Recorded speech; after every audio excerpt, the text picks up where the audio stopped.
for today, the agenda, we will just run through 4 parts. We have the usual macro update. We have the review, the macro update, sector outlook, and then we'll end it off with stock picks. So we released our strategy report. We usually keep it light and this kind of very summarized portion. So the title of our strategy for 4th quarter 22 was hibernating for winter. I think we are very cautious for the 4th quarter. The macro setup for 4th quarter we think is very weak because we are going to have rising interest rates. At the same time, decelerating economic growth and recession risk. And in our report, we even mentioned that this is probably the period where it's like we are in the casino. Sometimes you just need to take a coffee, take a smoke, or maybe a more politically right term is maybe just to have a coffee break. Anyway, let's move on.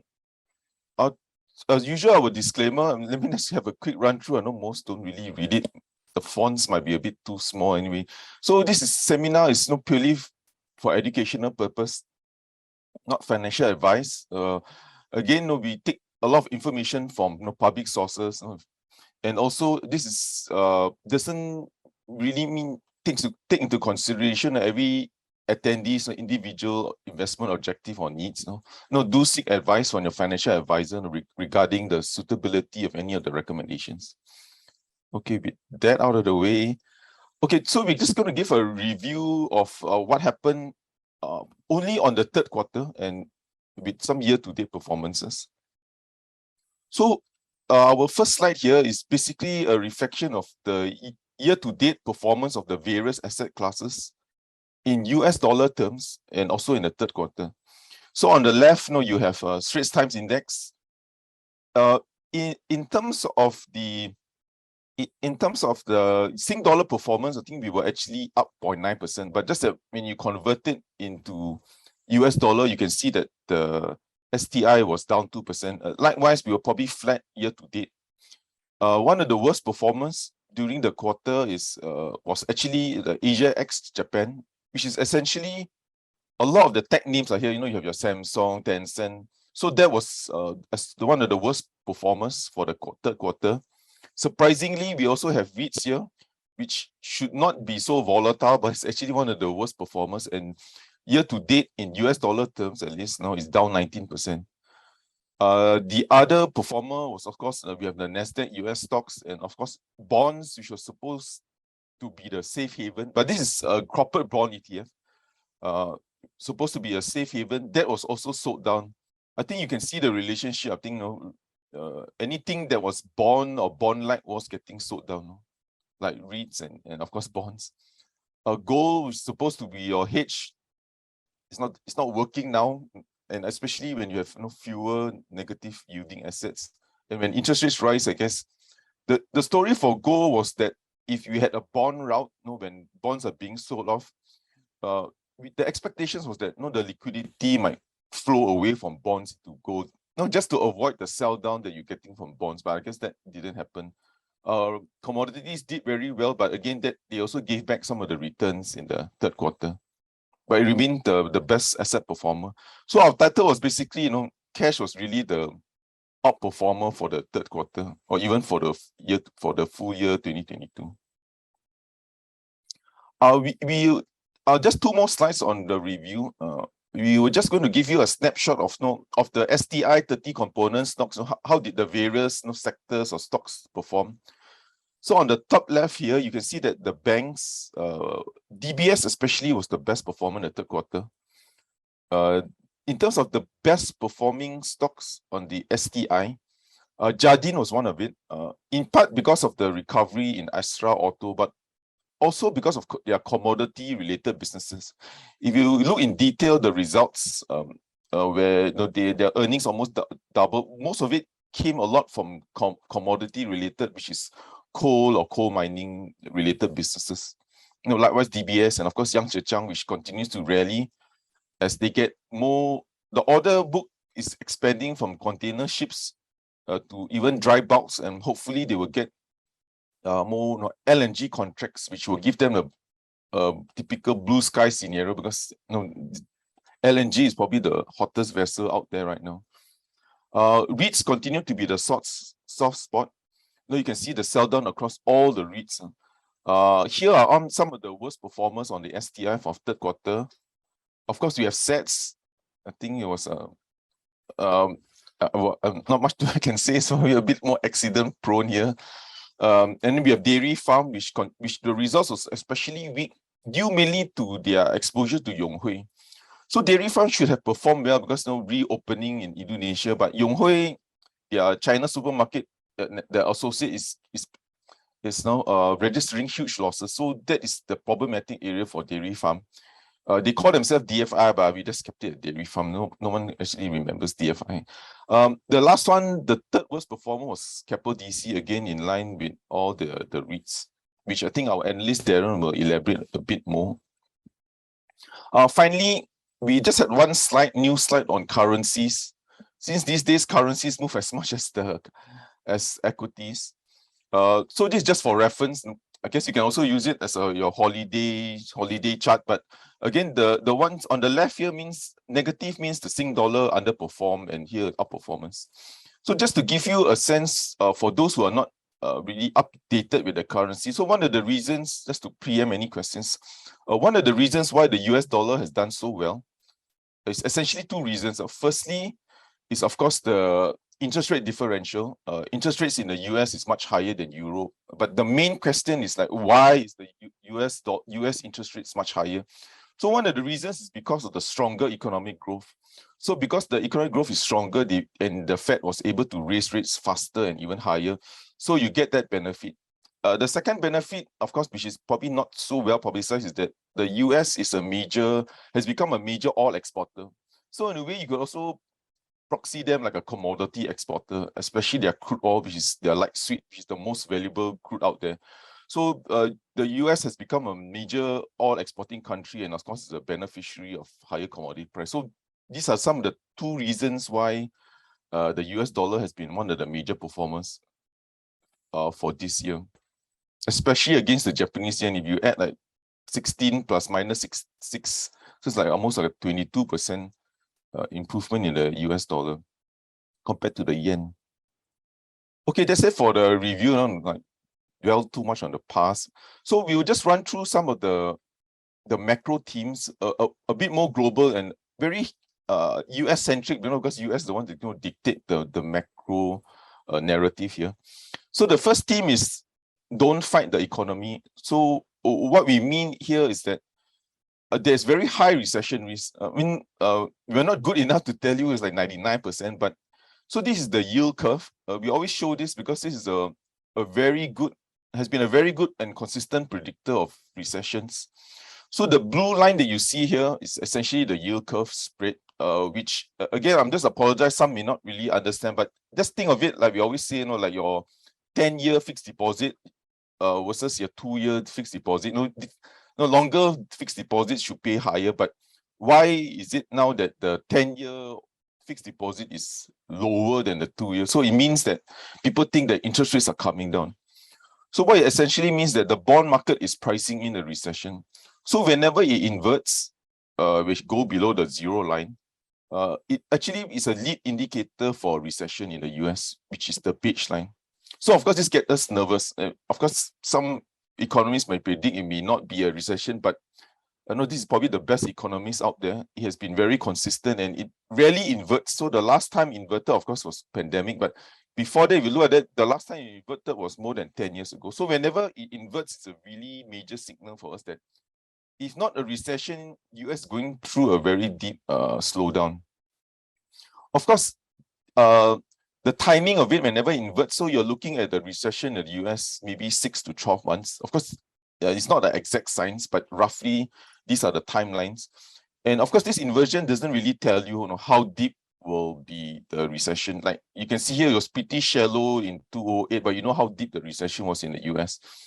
But the only consolation we think at least is that number one, the recession may not be so deep because of the inflation. It's a bit technical here. Recession is usually measured in the real GDP. But if you look at the 1970s and look at here, the current recession, we think it will be a bit more shallow. We also can see in the US earnings. During the last 2 or 3 recessions, during this period here, US corporate earnings dropped about 20%, roughly. But in the 1970s, you can't see here, because of inflation, the corporate earnings only dropped about 10%. So this will be a rough indication that there may be a recession, but it might not be so deep. And of course, there is no deflationary event, like housing prices in the US. So as a result, that we don't think the recession will be as deep as the previous ones in especially the GFC and yeah. Okay, let me move on. This is just to confirm, we use other indicators. There's no one ring or no one indicator that can be the lead for everything. But when we look at other indicators, they also point to recessionary scenario. So this is a composite leading indicator. There's a bit of yield curve inside too, but they also look at manufacturing activity, employment, and so forth. So one of the reasons why you will get this inflation, and hopefully if it's just a inventory adjustment, it will not be such a deep recession. It's also what we've seen is that when we look at some of the data out of the US, there's a lot of inventory building up in the US. Pre-pandemic, before the pandemic happened, the whole world worked on a just-in-time inventory. Then because of the pandemic, because of supply disruption, everybody moved to just in case. Better have inventory just in case. But then as we come out from the pandemic, now we have just too much inventory. So what you see here is the inventory to sales. So it measures like how much inventory you have compared to your current sales. So you can see that you can ignore the spike. The spike was because there was no sales, so all the inventory that spiked up the ratios. But you can see that in the US, the inventories are beginning to pile up. So that's why you do get a bit more, some of the profit warnings out there by a lot of the US retailers has been because there's just too much inventory. The one that stood out that's not here is actually furniture. So if it's the best, if you're in the US, the best time to buy furniture now, because that inventory to sales in furniture in the US is like all-time, it's close to all-time highs, or record levels. So what we're going to see is a bit of an inventory adjustment, not to mention the weaker demand. So that's typically a scenario where you get recessions. It's also inventory adjustment. Because of high inventories, then the companies across the whole supply chain won't order. Then of course they will depress manufacturing activity and so forth. So what is it got to do with Singapore? It's all this US, has it affected? So this is just the impact on the Straits Times Index. So when you look at the month of the recession, the problem is we never know which month is the recession. Because by the time the NBR tell us when is recession, it's really too late. But when you look at the last few recessions and the impact on the Straits Times Index, this is the average. Of course, there's some range, some will be less, some will be, but when there's a recession in the US, it does impact the Singapore market. You can see that before recession, the market is still hovering well. Then once it hit, then you can see that there's a drop post recession. Just 2 more slides on this theme. We also think that growth is a bit more challenged this time around. It's because of the pandemic. You see that a lot of governments have actually spiked up their debt. That means they issue a lot of debt to cope with the recession. And then right now you're facing another dip. So we don't think the governments can respond as well. Of course, there's no limit to government debt to GDP. US can be 200%. Who's to say no? But what we think is that their ability to respond will not be so strong. Although, as we've seen in the UK and even in Germany, they are responding to the higher fuel prices by probably 100 to 200 billion worth of government stimulus. The one that can respond the best is, of course, China. But of course, this is a bit misleading here because if you take into account China's corporate lending and total end up, that's like you've seen a big surge. So in terms of pure government spending, they can respond, I guess, if there is a deeper recession in the country. Just one final one for us on this theme of don't fight the economy. What we do see is that the one area that is enjoying a boom in or growth in this current cycle is actually productivity, or we call it capex boom. So this very hard to get indicators, but this is just an investment to GDP indicator. So what we do see is that the areas that's enjoying a lot of growth right now is capex related. So onshoring of technology, I think this is basically all the semiconductor spending that's happening in the US. And because of the whole supply chain disruption, we do see a lot more countries onshoring means instead of having a factory in China, you just bring it back into the US or into Europe. Energy security, of course, we can see it with our own eyes right now, what's happening in Europe. So they're building up a lot more LNG terminals to cope with it. And of course, the whole renewables, I think you don't have to ask a corporate now to install solar. Any corporate in Europe now is scrambling to install some solar panels and so forth. So at least for the Singapore context, the two sectors that will benefit is, of course, semiconductor equipment related business, be it your AEM or UMS. And of course, a lot of the oil and gas players will benefit, like your Marco Polo Marine, because there's a rebound in capex spend for oil and gas, and also renewables, because some of these vessels also can be used for offshore wind farm installation. Okay, the other theme is don't fight the Fed. I think we know that this is a Fed funds futures expectations. So this is what the market is pricing in for how many more rate hikes the Federal Reserve will do. So this is the expectation. So in the coming November meeting, you can expect 75, you can expect 50 and 25. So this is why we are a bit more hesitant, which Darren will explain, in terms of the timing of and going back into rates, so that we still see there's so many rate hikes. So we think the Fed will want to push it. The current Fed funds rate is 3 to 3.25.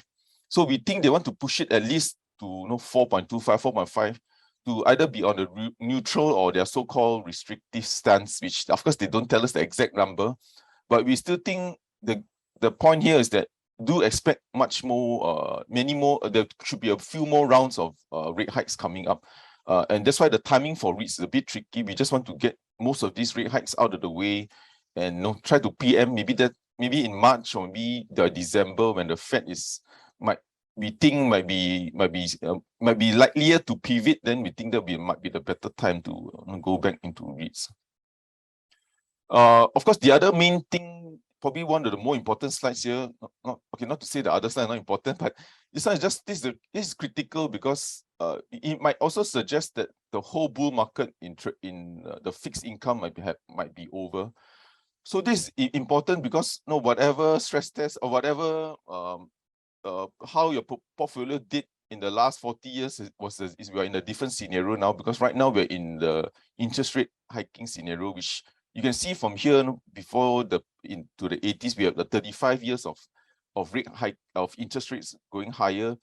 The last 40 years has been good. Why we call it magnificent was because this is a huge market, because the global fixed income, you're talking about maybe 20 trillion at least, the US treasuries. And it was also magnificent because the volatility was low. Your Sharpe ratio was the best. Sharpe ratio means for every return you get, the volatility was extremely low because you're getting a bond pool. It was the best time to be a fund manager. All you have to do was get out of bed, show up in office, and you get a 40-year bull market. I should have been a fixed income manager, but and also one of the reasons, because it was a bond, you could actually leverage up. So that's why we call it the most magnificent bull market out there, because of the size, the volatility. But we think we might the end of the whole low rate hike scenario could be coming to the end, and then we might be facing a new era where we have higher interest rates. Okay, the next thing is, of course, why is all this so important for us? The Fed is hiking rate. So when we again zoom back to Singapore, you can see here that whenever the Fed raises hike interest rates, it does impact Singapore, because Singapore, the new SORA rates, you can see that it moves in line. I mean, the correlation is exceptionally high. Talking probably like 90% correlation. Although Singapore, we do most of the time is exchange rate control, but again, you can see that interest rate hikes in the US, whenever the Fed raises rates, it will translate back into the Singapore market. Okay, the other thing, you notice we're moving a lot of currencies, because currencies has been such a major theme and been so volatile. You can see from here, we hardly talk about currencies, and it was quite a snooze fest here, limited volatility. But this year especially, We've seen the Japanese yen collapse, we've seen the RMB collapse, and of course, it also pulls down the Sing dollar. It does have some impact as Singapore equity market, because if the weakness in it will make it less attractive. So the only point we wanted to say here is that you can get a reversal in the Japanese yen, or you can get a reversal in the RMB. But again, it's very hard to predict because these are almost like political decisions.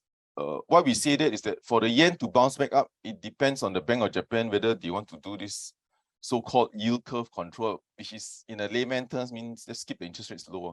So if there is any political decisions to reverse or central bank, you could see the whole exchange rate scenario change, and this will also benefit the Sing dollar.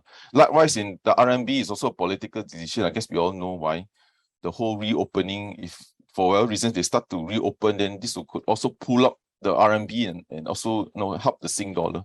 That's the only reason why we showed this. Just do take note of this political decision. If it does happen, it will be positive for the Sing dollar. Okay, so the second last thing would be don't fight inflation. What we're just trying to say is that inflation is coming down because of we think inflation will probably peak because inflation, the US inflation, which is the red line, is very close linked to commodity prices, which has been coming off. So eventually it will translate. And one of the things is also the supply chain is definitely easing. So this is the cost of shipping a container from maybe Shanghai. Nobody ships from LA to Shanghai. I mean, US, nobody buys US goods from China, at least in terms of consumer goods. So if you ship anything from Shanghai to LA, it used to be maybe 3,000, then it bounced to maybe 10,000. Then now it has come off, but again, it's still very elevated. But it's just a sign that the supply chain is easing. So that will help taper down inflation. But the problem is, sorry, this is a bit more technical, but inflation we think will still be stubbornly high because of services. A lot of rents, the services is recovering, and that's why we think, although anything that's energy related has come off, but services will keep it elevated. The other reason, so this chart is just to show you the challenge the Fed has, why they cannot stop hiking rates. So this is their target, 2%.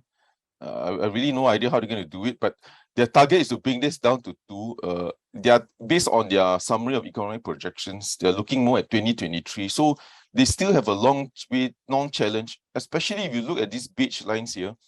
This is month on month. So what it means is that until this month on month starts to stabilize, you're not going to tame this blue line, which is the inflation number. So the Fed has a long way to bring down inflation rate. The other problem, but the other thing that it will be a challenge is that the minimum wage in the US continues to climb.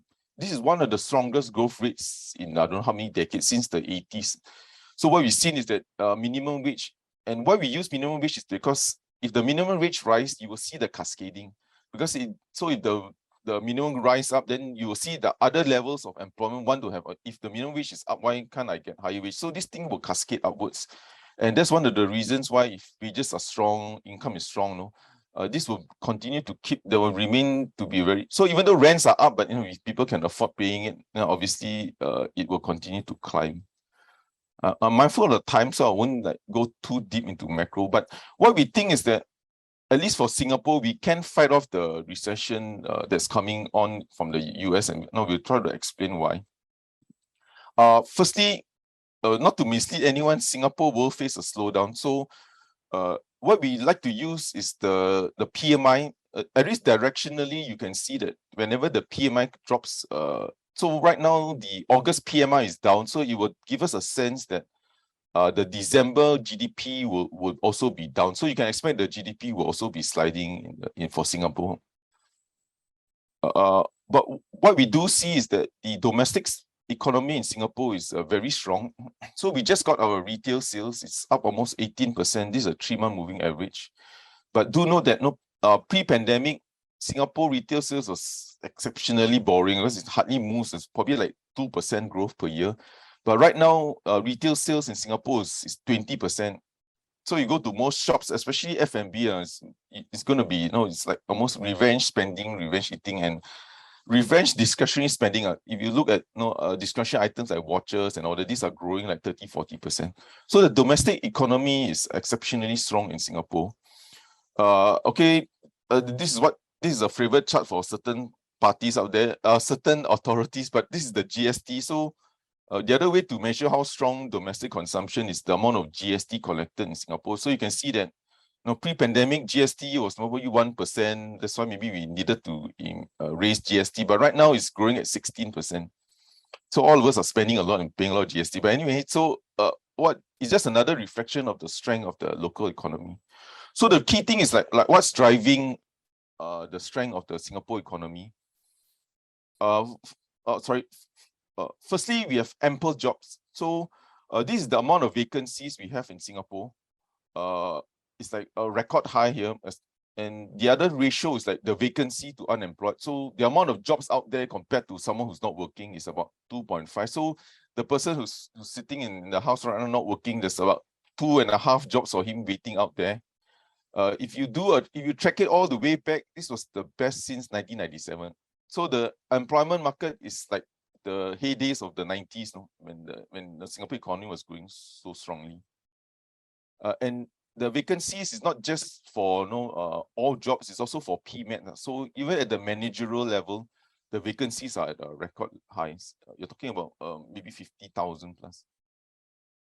The other thing that's helping Singapore is, of course, wage growth. So this is the year-on-year. So this is the average monthly earnings. So this is measured by the contribution to CPF. So this is quite a transparent way to measure wage growth. And again, you see the acceleration here, the best since 2011.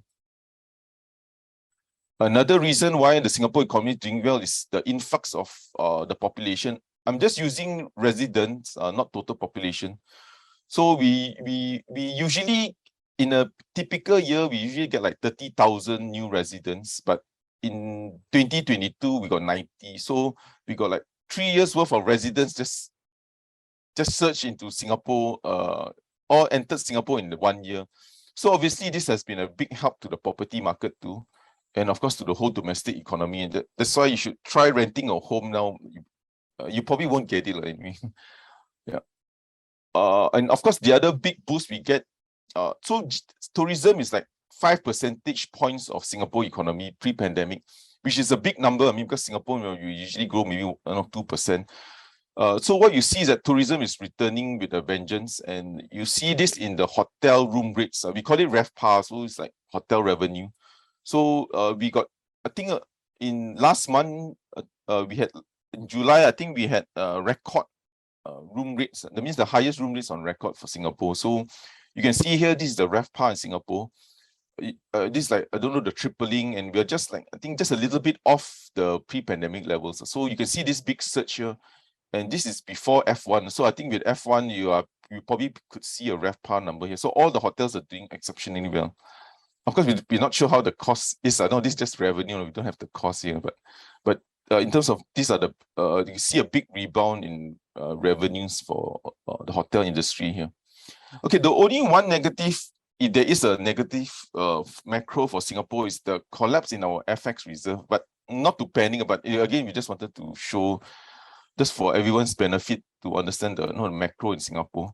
So you can see that this blue line is the foreign reserves in Singapore. So it shot up to almost 400 billion. So foreign reserves is like how much US dollar we have, the whole Singapore economy capped by the MAS.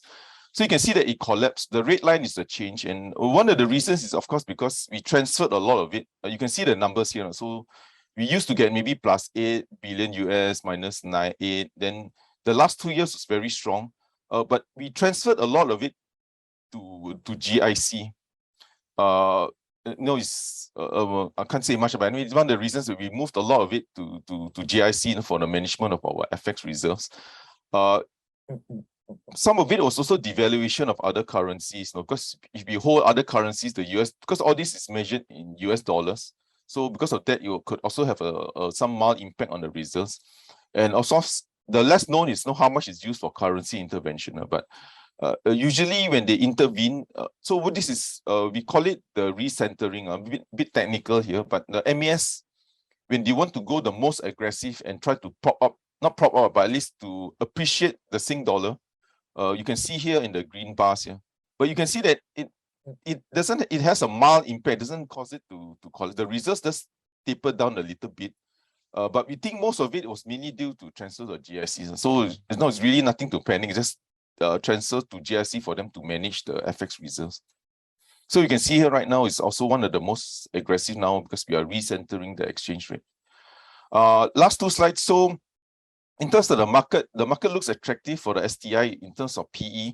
So one way to understand this chart is that whenever it goes below the orange line, it just shows that there's a good chance that the market will go back up in terms of the valuations, because whenever it's down here, you can see that at this lower quartile, there is usually typically a bounce or at least a PE expansion.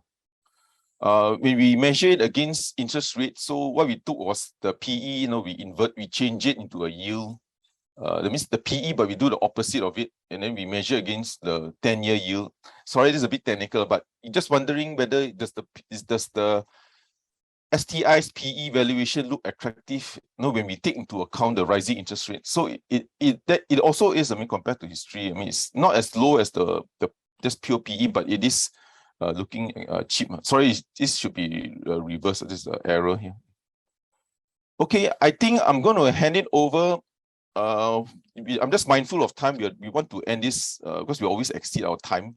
So sorry if it's a bit of a rush. So I'm going to hand it over to Zain, who will run us through what are his best technical picks. Over to you, Zain. Thanks, Paul. So I'll be going through some charts based on the technical standpoint. So in summary, I'll be talking about the outlook of the STI, our top large cap pick, and our top mid cap pick based on technical analysis. So without further ado, I'll be going through the outlook for the STI. So for the STI, it has been a pretty good market this year. Currently, year to date is about slightly over 0% to around slightly lesser than 0.5%, performing better than the US markets, definitely. So in the weekly chart wise, the weekly uptrend remains intact. As you can see, it's currently being supported by this key uptrend support line over here. And actually, last week when the STI sold down, we actually tagged onto this support line, and we found support over at this support zone as well, which is around the 3070 to 3130 area. So however, for the resistance wise, 3,300 points has been a crucial resistance this year. After we broke this level in May this year, it has proven to be resistance twice in the months after that. So our fourth quarter target for the STI from a technical point of view is that it could actually retest this 50% to 61.8% Fibonacci retracement area.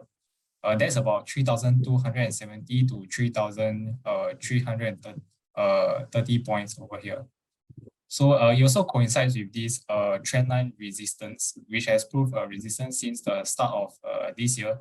So it's likely that if the STI bounces from this support zone, we could actually find the STI landing in 3,270 to 3,330 points for this year. So moving on to the large cap pick, it will be Dbs Group Holdings. So DBS has been performing well, I would say, from the second half of this year over here in July, when we started to form this 5-wave uptrend pattern over here. So for now, DBS has been moving nicely inside this uptrend channel over here. And then we also found support over here at the support zone of 3180 to 3250 area. Using the Elliott wave projection, using the Elliott wave projection, when we saw from the wave 1 extends from about 29.10 to $30.40, and then the wave 3 is from 29.30 to $33.70 over here. This will actually give us a wave high target, projected wave high target of about $35.93 when we use the 61.8% extension of both the wave 1 and the wave 3 combined against the wave 4 lows over here. So this target price actually represents about just slightly over 7% upside from the current price, the current closing price yesterday. The upside target is also confluent with over here with this trendline resistance that has proved resistance twice this year since June, and also the resistance zone, the major resistance zone for DBS at about just above the $35 to the record highs at 36.30 area. So that's for DBS. That we feel that the wave 5 of this uptrend is possibly in sight for the last quarter of this year. So moving on to the mid-cap pick, it'll be Geo Energy Resources. So this company is a coal mining group with production operations in Indonesia. So for this stock, it was actually moving in a very strong. It was actually having a very strong uptrend in the start of this year over here in February to April, where we actually made a double top at this area of about the 48 to 50 cents region. Afterwards, we pulled back in the middle of this year in June, July, where we saw it started to consolidate and form this actually bullish cup and handle pattern over here. So pulled back to about the 33 cents to 37 cents support zone.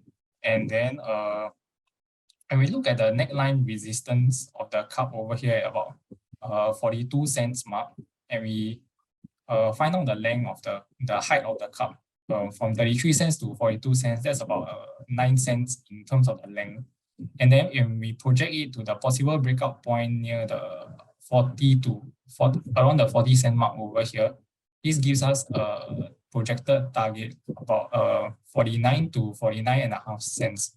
So based on the closing price yesterday of 38.5 cents, this gives us an upside of about 28.5%. So lastly, the upside target is also confirmed with this resistance zone this year, which is about the 48 cents to 50 cents double top we've seen at the start of this year.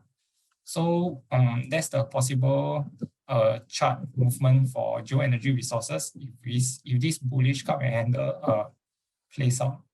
So that's all from me from the technical point of view. I'll now pass on my time to Ben to share more about the banking sector trends. Thanks, Zane. So for the banking sector, we'll be looking at this chart right here. So the title is that the PATMI continues to show strong growth. So we can see that in 2021, there was a recovery in the PATMI, which is the blue bar.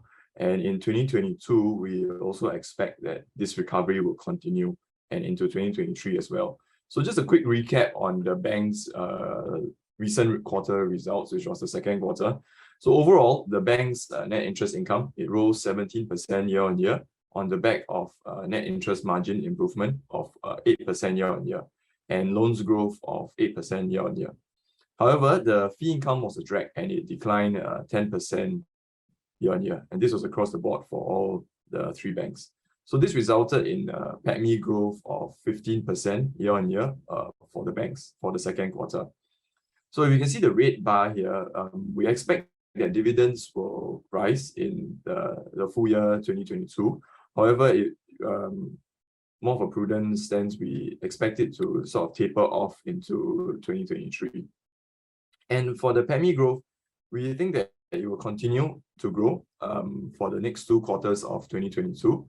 And the net interest margin will exit at a high at the end of 2022. And this is in accordance with all three banks' guidance. And we should see the NIM growth carry forward into the first 2 quarters of 2023, but it should start to slow down entering into the second half of 2023. So for the next slide,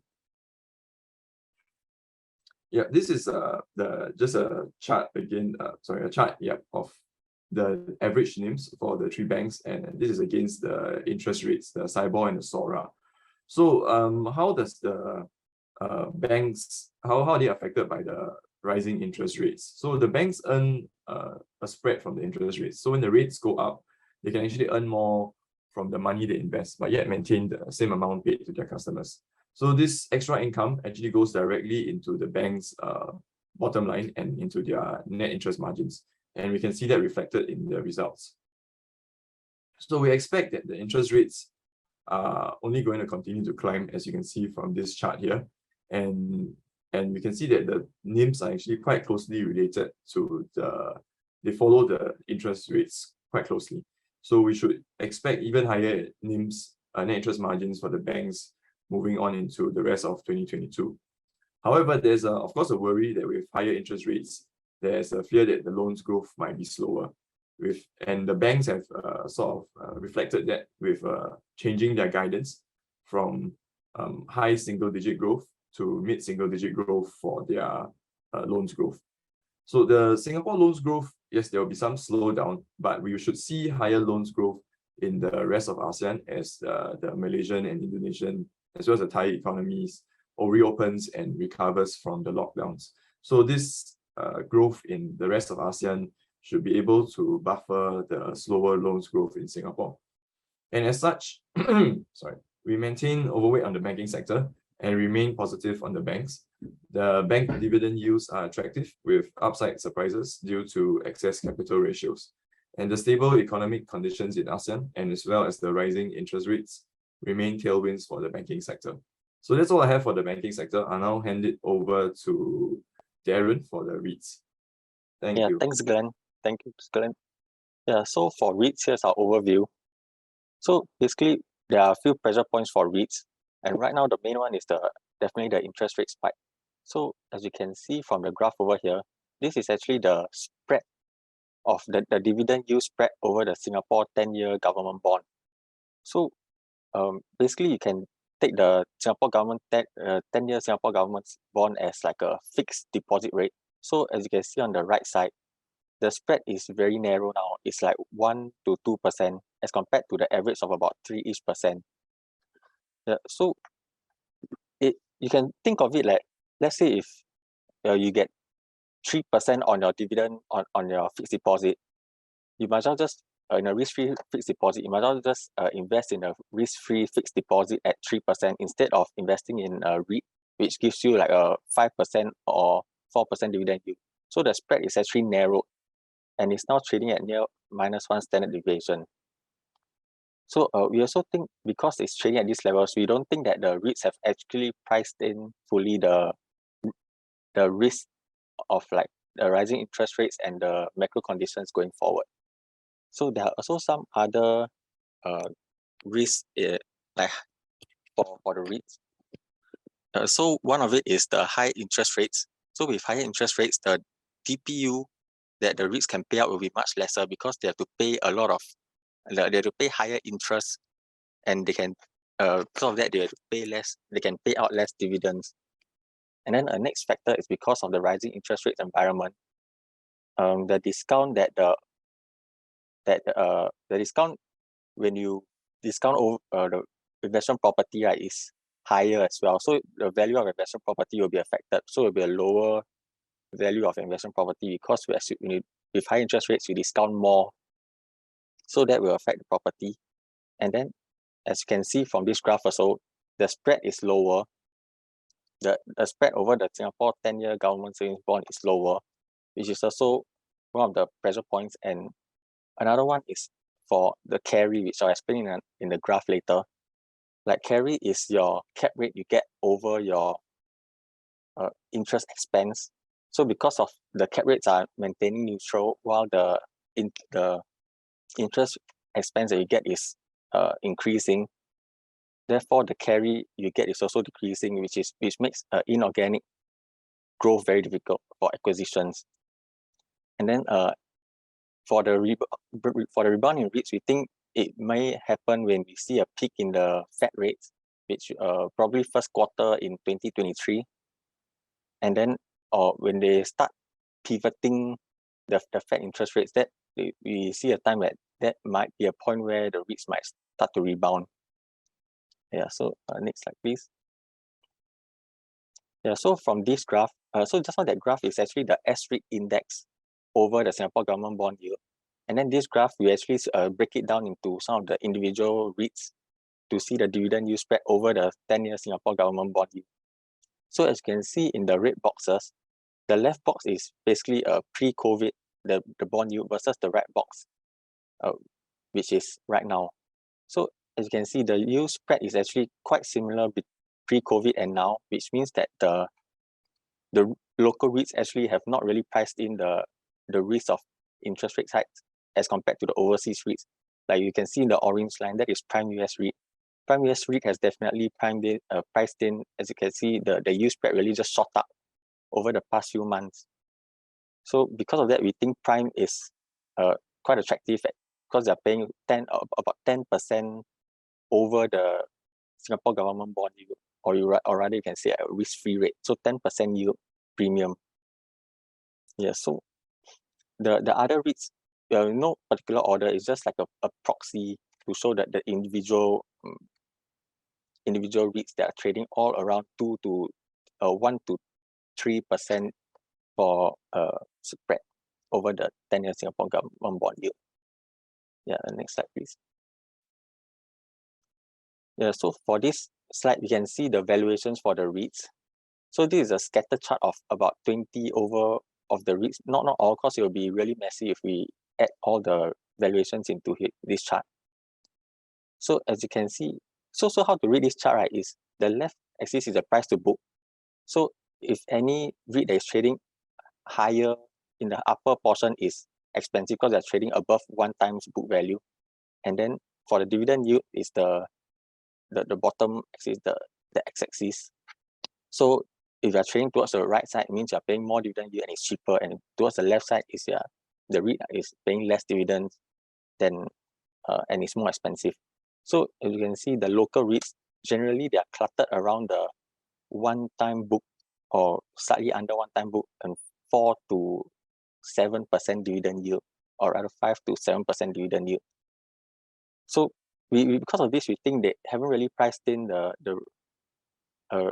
the risk as compared to the overseas REITs, where we see like Prime, Manulife, Elite, First REIT, they're all trading around 0.7 times book, and their dividend yield is way higher, which means they're very priced in compared to the local REITs. So because of this, we are really afraid that there might be another leg of sell down for the local REITs as compared to the pure play overseas listed REITs. Yeah, next slide, please. So this slide is actually the sensitivity analysis of a 2% rise in interest rates. So because a lot of the REITs are hedged, about 70 to 80% hedged, so the impact of the rise of interest rates is not as much as if they are, I mean, the orange line, the orange color bar is actually just if they are not hedged at all, like 100% interest on fixed rate, on floating rate. So if they're 100% on floating rate, then they will be very affected. The DPU will be affected by, like, you can see CICT 27%, Capital DC 15%. So it's around 15 to like 30% if they are not hedged.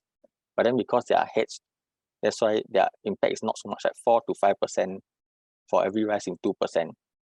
We did this calculation, is just like in theory if they are 100% on floating, because first of all, now the interest rates, they are so high. And then if you want to hedge it to fixed rate, you can expect to pay more than 200 basis points to actually hedge your floating rate to fixed rates. And then another point is because hedges also will expire. So that's why that's the worst case scenario. If 100% of the time you're on floating rate, then it will be the orange bar. If not, it will actually be the blue bar. Yes. Okay, next slide, please. Yeah, so this is the cap rate minus cost of borrowing that I was talking about. So the carry has narrowed, really making any accretive acquisitions a challenge, which means REITs will now have to rely on more organic growth, which is growing the rental internally rather than making any DPU accretive acquisitions. So these are just 2 examples that I took. It's just like a proxy to the whole REIT index. So as you can see, the left side is the cap rates minus the cost of borrowing, which is the carry for the first half 22, which is around 3 to 5%. But then going forward with the increased cost of borrowing and cap rates remaining kind of flat, so going forward we see that the carry will actually narrow to about 1 to 3%. So yeah, this will make it really hard for any accretive acquisitions going forward. Therefore, because of all these factors, we are quite negative on REITs at the moment. Yeah. So with that, I'll hand over the presentation to Terence. Thank you. Thanks, Darren. On the air transport sector, like the title of our slide here, what we are saying is that there's a steady recovery in the air transport sector, and you can see this from the chart here below. Based on the latest August 2022 numbers, the arrival numbers are already at 40% of pre-COVID levels. So we see that steady recovery. But then we also see some of the near-term headwinds also, such as the front loading of the transport costs, and also that China continues to remain closed at this moment. And all these are and no one knows when they will actually open up. So for that reason, we see the recovery as still taking a bit longer than expected, a little bit more protracted. But we expect, having said that, we expect some of the near-term things like F1 and Japan, Taiwan, and also Hong Kong opening up to provide the boost. But overall, we are neutral on the sector at this moment, because we think that until China really opens up, the entire sector cannot enjoy the economies of scale that will help it to take advantage of the operating leverage within the sector to grow. So at this moment, we're still neutral. In our next slide, on the construction sector, the construction sector recovery has hit a speed bump. Even though we saw a strong recovery in 2021, but 2022 has actually seen the entire sector down in terms of the construction contracts awarded. This was down 11% year on year, and in the third quarter of 2022, this growth further decelerated to about 12 to 13%. In the third quarter of 2022. And the reason for this is the entire sector has been hit by a spate of shutdowns in the sector, and this was due to two main reasons. The first is the spike in the workplace accidents. The second reason is dengue cases in the work site. So a lot of the work sites have to shut down, sometimes 2 weeks, sometimes a month. In worst cases, if you violate a lot of the offences, what MOM will do, or the Ministry of Manpower will do, is they will actually suspend you for 3 months. So in 3 months, you cannot do anything at the work site. So we really see some of these shutdowns translating into the construction contracts awarded. That has come down.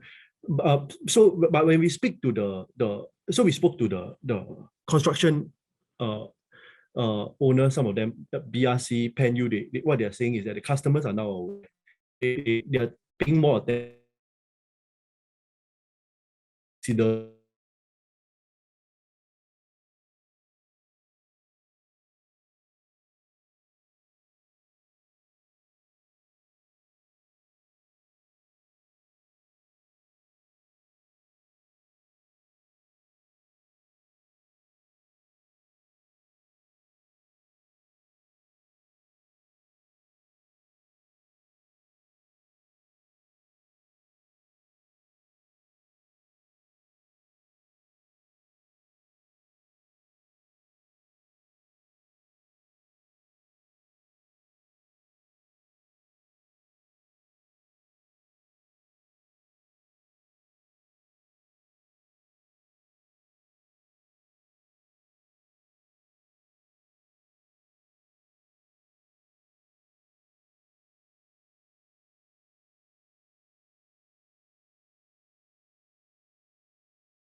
sorry, I think it's a technical issue earlier on. I dropped out, but Yeah, so sorry. Let me just continue. Yeah, so the outlook for the construction sector continues to remain healthy. If you look at the table here on your right hand side, you can see the construction demand for 2022 and 2025 is expected to hit 27 to 32 billion. This forecast is by BCA.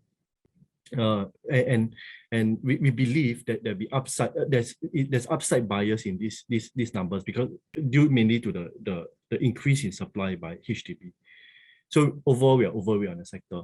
In my next slide, on the utility sector, the utility sector has benefited in the last 9 months.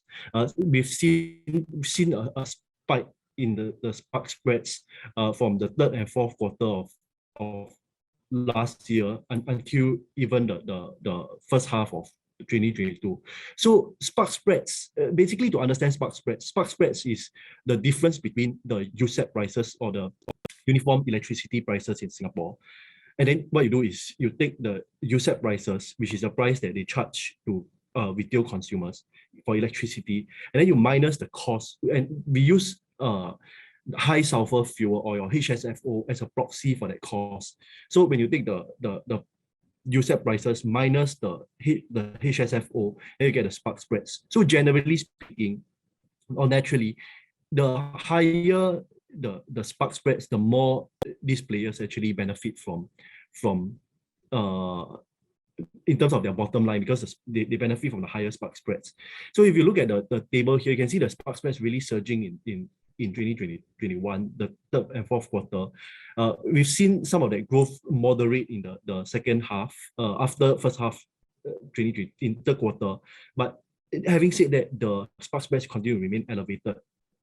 And what management say for what the management for Sembcorp say is that the reason why spark spreads continue to remain elevated is because there's very strong demand for electricity prices, and that's caused user prices to be elevated, even though it's come down, but the spark spreads have still remain elevated, and the HSFO or the cost didn't rise as much as the electricity prices. That's why they get that spark spread margin that they have here. So overall for the sector, the whole of 2022 will continue to be positive for them, and so we are overweight on the sector. Yeah, that's all for me for the utility sector. I'll hand back the time to Paul. Thanks so much, Terence. Sorry everyone for the audio issue. Yeah. So I answered like 10 Q&As by mentioning that because everyone's asking about the audio. Okay, so let's continue. So land transport, this is essentially a SBS Transit and ComfortDelGro slide, but so this is basically the average daily rail passengers. People like us who, whenever if you ride the MRT, this is purely SBS Transit. You can see this is the average daily. So there's a 50% year-on-year jump. So the third quarter should have should reflect strong results because of this jump in passenger rail traffic. It is still 20% below pre-pandemic, but we got a nice bump here. So you could, if this continues also, at least you get the next 3 or 4 quarters of strong revenue coming for real numbers for Comfort and SBS Transit. Unlike bus, so for bus, there is more of a fee. Let me mention. So for bus, ComfortDelGro or SBS will just drive in circles. Even if there's 2 passenger, no passenger, doesn't matter. They will still generate revenue. But for rail, they do take a passenger risk. So whatever revenue they collect, it belongs to them. Of course, there's some nuances with the NRFF, the framework, but they benefit when there are more real passengers. Not like the bus, they just drive in circles. Nobody is also fine. Okay, the next is property. So for property, there's basically 2 parts here. We have first the real estate agents, which I cover, and property, which is more for Terence. But what we do see here is that the volumes are down. So property volumes, new launches are down 40%. So don't expect strong numbers for real estate agents, Apex Realty or PropNext, because volumes are down, especially for new launches. Even resale is also down. One of the reasons is because there's a shortage of supply. As we can see, Lentor Modern and Emo Residence, they all sold out in a weekend. And so it's becoming a developer's market there. So he who has the most inventory is the winner, which I think Terence will elaborate. That's why CDL is the one of those that he who has a lot of inventory. So you look at this chart. So this is basically the amount of unsold homes. So these are with permissions, with the permits. Of course, it doesn't include those without permits, but these are those that have not received permits, either launched or not yet launched. So what we see is that the inventory peaked in 2019, continued to slide then because of the strong sales, and right now it's off its lows, but it's still when you look at the red chart, red line here. So this is inventory to sales. So this is the amount of inventory that will be fully sold out. So on average, it will take like 3 years. Now, usually developers have inventory or 3 years worth of inventory. That means based on usually private property sales is around 10,000. So you could assume usually they have like 30,000 worth of inventory, or 27,000 if you want to be precise. So right now it's only about 1+ years. So that's why inventory on paper could be sold out in 1 year. So that's why there's really not enough volume out there to be sold. And all these launches that have been sold, although there was like 600+ in Lentor, maybe 300+ in Amo, but the amount of checks was like double that. That's why they had to be balloted. So the property market remains very robust. Let me just preempt some of us about the recent property measures. I think the impact would be quite minimal in our view. Of course, there are two ways to look at it. Because of the new property measures, you either top up 70,000 equity because of the higher TDSR stress test, or the income levels they will test you on may have to go up by another 600 plus on roughly for every 1 million loan you think. So that's why we don't think the impact would be that significant. Maybe on the ECs would be a bit more significant because of the income cap and so forth. I'll move on to semiconductors. So semiconductors, after the strong rally we had, I think it's definitely slowing down. We expect 2023 to the full weakness will be seen in 2023. For UMS and AEM is a bit more unique because they are equipment. So when you see numbers like this, this refers to sales. So it includes memory prices and so forth. So there's some influence here because memory price is down and so forth, but it may not actually affect AEM and UMS because these are more equipment related. So this slowdown that we see here is really the whole sales of everything, sales the computer chips in your phones and so forth. But those two companies are mainly on the equipment side, so they may not see that significant of a slowdown compared to the whole industry. Just to caveat this, so not to go and extrapolate and see every semiconductor stock will get hit badly. Just one more will be for me will be on the telcos. I won't run through this. I think you saw that the telcos had a great time in 3G. After 4G came, although we always joke that telcos after 20 years they're still selling a mobile plan with cheap phone. So almost 20 years it's still the same thing. But nevertheless, what we do see is that there is a rebound in earnings for the telcos, mainly because of roaming. So roaming, like we highlighted before, can be almost 30-40% of earnings for Singapore only mobile operators, because roaming is a pure profit. You take your phone, if the foreigner comes to Singapore, it doesn't cost StarHub or Singtel anything. It's like the equipment is all there, everything is there. It's just free flow of money. But the only thing is that StarHub will be a bit of a drag for this year because StarHub is undergoing some major investments, especially on the IT front. So that's why their EBITDA will be weaker. They've already guided that. I think the market really knows it. But again, in general, all the telcos will just benefit from roaming, especially those in Singapore, because of the way there's a lot more tourism, there's a lot more people leaving the country. The two main markets for roaming is Malaysia and China. So the one that will not hit pre-pandemic is of course China, but the Malaysian roaming will see the big improvement. Oops, sorry. One last one will be just oil and gas. So there are two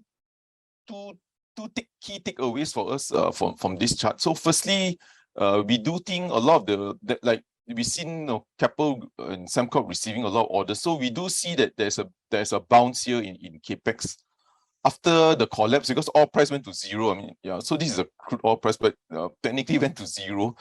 So what we see is that there's a rebound in capex, and that should benefit all the oil companies. the shipyards and also the vessel operators. But the other takeaway from this chart is that that might also keep inflation high, and it's because you can see that the last time oil prices were so high, the oil majors capex was almost probably 250 billion. All majors here, this is the capex of your Esso, Shell, Total, all the Chinese Sinopec, and all the Chinese all companies capex. So we just amalgamated everything, and this was their capex. So what we can say is that although oil prices have jumped up, the oil companies have not responded. So this is a problem. I think the only way to resolve inflation is you need a supply response. I know this sounds very idealistic, but if you don't have a supply response, then oil price will can remain elevated. And of course, the oil companies are not going to spike capex. They got burned before, number one, and number two, all the governments are not the most friendly to oil companies. And they know there's also this renewable mandate coming up. So that's why that's why you don't see all capex jumping up. If oil price was here the last time, you could see that the oil capex was like double these levels. So this is also a worry why oil price may continue to remain elevated. Okay, we are moving on to our stock pick session for the next half hour. Then we can take on Q&A. So as usual, we have our model portfolio. What we added in was SGX, and what we took out was Asian Pay TV, which everyone has been hounding me, like, why do you still keep this? But the reason why we thought it could anchor the portfolio because of the strong yields, but obviously it didn't. It was weak too. Why we added SGX as a team is because we are cautious of the fourth quarter, and what we want to do, it sounds sophisticated, but it's not. What we're trying to do is we're trying to buy volatility. Hopefully it's cheap volatility. So what we're trying to do is we think the market will be very volatile for the fourth quarter, and the only stock that benefits on volatility is, of course, SGX. So when volatility, although the next question is, but the stock market is weak, a lot of delistings, yeah, but a lot of the earnings come from derivatives, which I think Glenn would speak a bit more. So that's why we added SGX. So we are down about 3.5% this quarter. What hurt us was the REITs, like you can see CapitaLand here, and a lot of the mid-cap names here, like the Monte, HLNet. So these were the ones that hurt our model portfolio. Against the performance here is purely illustration, because we didn't take into account brokerage. Of course, we also didn't take into account any dividends as collected. And there's a rebalancing cost because we are doing, just to make it simplified, we have like 10%, because 10 names, that's why we call it absolute, not the vodka, but this is absolute 10 names for absolute return. And we give like 10 percentage points and they will rebalance every month, just for ease of computation. So it may not be like replicable, if you actually follow this exactly. Again, this is the illustration of how the fund performed, and this is the performance. Hopefully nobody sees this, but actually we underperformed by 3.1%. We always have a tagline after every quarter. So if you are a fund manager now, we will just tell the client, no, market is weak, everything is weak. Who lose less is the winner, which doesn't really help much, because this is one way to kind of shield yourself. That's say, the whole market is weak. We are trying to just lose less. But again, this is how you argue when you talk about relative performance. Okay, but let's not show this slide keep this slide for too long. Okay, I'll move on to Glenn on the banks. Thanks, Paul. Yeah, so for the banks, this is for the three banks. So of the three banks, we actually like DBS and OCBC the most, I think Paul has mentioned. So we prefer, firstly, DBS. This is mainly due to their high CASA ratio of 72%. If you can see from the table, the bottom red box there, you can see that 72%, this is the highest CASA ratio amongst the three local banks. So just a bit of explanation of what CASA is and what CASA ratio is. CASA stands for current account savings account. So this is the money that you put into, let's say DBS, for example, and you gain the lowest interest rates from this money that you put with the bank. So you can withdraw the cash. So what does a high CASA ratio mean? And what does it mean for the bank? So it means that the positive impact from the rising interest rates will be felt by the banks, because they have this low sort of funding costs cash that they have that is put with them. So DBS at 72% is extremely high.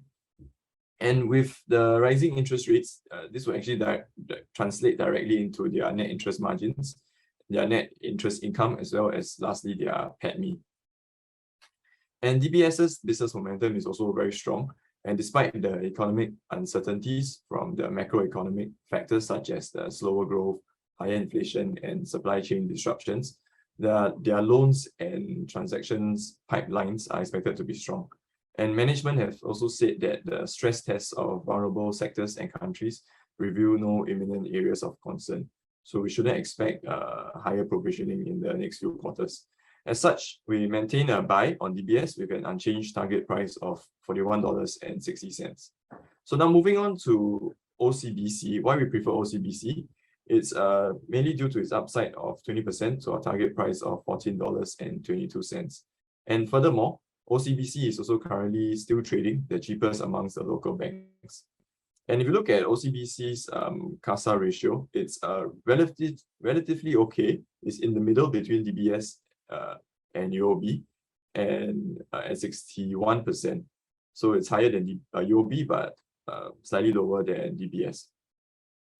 So this means that they will also be a beneficiary of the rising interest rates. And you can see from the top table there, the red box, sorry, OCBC's net interest margin is actually the highest at 1.71%. So secondly, there's also potential for higher dividends from OCBC. And we can see that their CET1 ratio is the highest amongst the three local banks at 14.9%. As such, we maintain a buy on OCBC with an unchanged target price of $14.22. Now moving on to SGX, my next counter. Yeah, so SGX, this chart here, I'll explain a bit on what the DDAV and the VIX means. So DDAV stands for the derivatives, daily average volume, while VIX is a number derived from the prices of the options premium in the S&P 500. So it actually basically represents a good indicator of the expectation of market volatility. So by looking at this chart, we can see that the SGX's DDAV, it follows quite closely to the VIX price. So when there's a spike, there's a big spike in the VIX, the SGX's DDAV will increase accordingly. So this is assuming that there will be increased volatility in the market. You can see that the red bar, the VIX increased recently. So we can expect that the DDAV will also increase, and SGX would be a beneficiary from the increase in their derivatives volume, which would flow down to their bottom line. So apart from the banks, SGX is also another beneficiary of the higher interest rates, and their treasury income is expected to recover with the rising interest rates. So just to explain a bit about how they benefit from the rising interest rates is, as at their FY22 annual report, they reported a float from collateral of about 13 billion Singapore dollars. So this is just cash that they have. And they also reported about 50 million Sing dollars of interest income. And this represents approximately about 10% of their operating profit. So if the interest rates were to increase, they can actually directly earn higher interest income from their float. But just to put a caveat that they do not expect an uptick, they don't expect this increase in interest rates to flow directly now, but they will only expect it to kick in later in the year. So we should expect in the fourth quarter that they should show a bigger uptick in the interest income. And lastly, for SGX, also with their acquisitions of MaxTrader in January of this year, their OTC FX pillar, which contains their BitFX, MaxTrader, and their electronic communication network, their average daily volume grew 64% year on year. And they have a target of $100 billion USD in the medium term. And this actually contributed about 5% to their full year FY22 revenue. So both businesses are expected to, their FICC as well as their DCI businesses are expected to remain growth engines for SGX, and with opportunities from cross-selling and new client acquisitions on the back of customer access to an enlarged trading network. So as such, we maintain a buy on SGX with an unchanged target price of $11.71. So that's all I have for my stock picks. I'll now hand it over to Darren. Yeah, thanks, Glenn. Yeah, so for REITs, we have two picks. The first of it is Prime US REIT. So for Prime, they are a US office REIT, and they have a resilient portfolio in the US. So Prime's has 8 consecutive quarters of positive rental reversions, and their occupancy is about 90%. So the reason why we like Prime is because they are well diversified, like in their geographical standpoint, and as well as the tenant sector diversification. So as you can see in the chart on the right, 74% of Prime's tenants are in established and growth STEM or TEMI sectors. And then another reason why we like Prime is also because they are 86% hedged, their interest rate hedged. So this 86% will shield them from the rising interest rate environment. And this of this 86% hedges in place, about 50% of them will expire in 2024. Another reason why we like Prime is also because of the high dividend yield that they have. At current prices, they are trading at about 12.5% dividend yield. And also right now, they are at trading about 0.6 times price to book value, as compared to their historical, which is about 0.9 times to 1 time price to book value. So in other words, on top of the high dividend yield that you can expect from investing in Prime, you can also expect a little bit of capital appreciation from the cheap valuations that they are trading at right now. So with that, we have a buy rating and a target price of US 88 cents for Prime US REIT. Yeah, next slide, please. So our second pick is actually CapitaLand Escort Trust. They just changed name, so it used to be Escort Residence Trust. So for this, Escort is a hospitality REIT, and the reason why we like Escort is because of the strong recovery in RevPAR or revenue per available room or unit if you use service residences. So from just now, Paul, in his slides, they showed the Singapore recovery in RevPAR. So Escort is one of the beneficiaries of that, as you can see in the chart here on the right side. Portfolio RevPAR of Prime is increasing sharply, and in 2Q actually increased to like almost double from the previous quarter. And we expect these figures to increase even more going forward. Another reason why I like Prime is because in this current macroeconomic conditions, they have 68% of it is stable income to kind of protect themselves from all the stable recurring income to protect themselves from all the unseen circumstances, all the risk. And the 32% is where you get your portfolio RevPAR growth from. So we like Escort also because it is the fastest to so-called reprice the rental income, as when portfolio RevPAR increases, they can reprice, they can get the rental income faster than as compared to other REITs with a long WALE and only can reprice their rental income every time the lease expires. So for that, we have an accumulated rating on Escort with a target price of 1.24 and the forward FY22 dividend yield of 5.4%.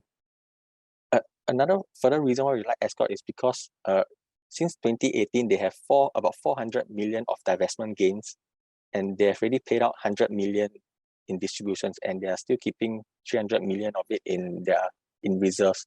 So this 300 million they can use for further acquisitions or any cash requirements, or they could also pay out as dividends. Yeah. So with that, I'll hand over the presentation to Terence. Yeah, thanks, Darren. Our next stock pick is Keppel Corporation, which is in the absolute 10 portfolio. So for us, the re-rating catalyst for Keppel Corporation remains the divestment of its O&M business and Asset Co as well. But what we're trying to say in this slide here is that even in the worst case scenario, if the deal does not happen, like what Paul mentioned in the earlier slides, because of the rise in oil prices, the Keppel O&M has seen a surge in their order books as well. So if you look at the chart here on your left-hand side, you can see the order book for year-to-date 2022 for Keppel Corporation is already at $11.8 billion year-to-date versus even the the high of 2015, $5.1 billion. And this is driven by the FPSO contracts. There will according to Seed Brazil, which is the one who issued the contracts, there'll be another FPSO contract worth about $2.5 billion up for bidding in the next couple of months. So if assuming Keppel wins the contract, then we'll see another rise in their order book as well. And one note on this FPSO contract also is that when we look at the historical order wins for Keppel, especially with such FPSO contracts, typically they have about 5% of net margins. And then is also very cash flow positive for the group. So this FPSO contract is actually really giving Keppel Corporation a very big boost in their book. Another thing for Sam Marine shareholders to consider also, especially when they vote for the merger, is some of the contracts like the FPSO 81 that Keppel Corporation won. They actually won. The Sam Marine was actually the other bidder at the end of the table, but the contract was actually won by Keppel Corporation. So if the merger does happen, then the entire order book will be subsumed under the new entity or Bayberry, which is a positive for the group.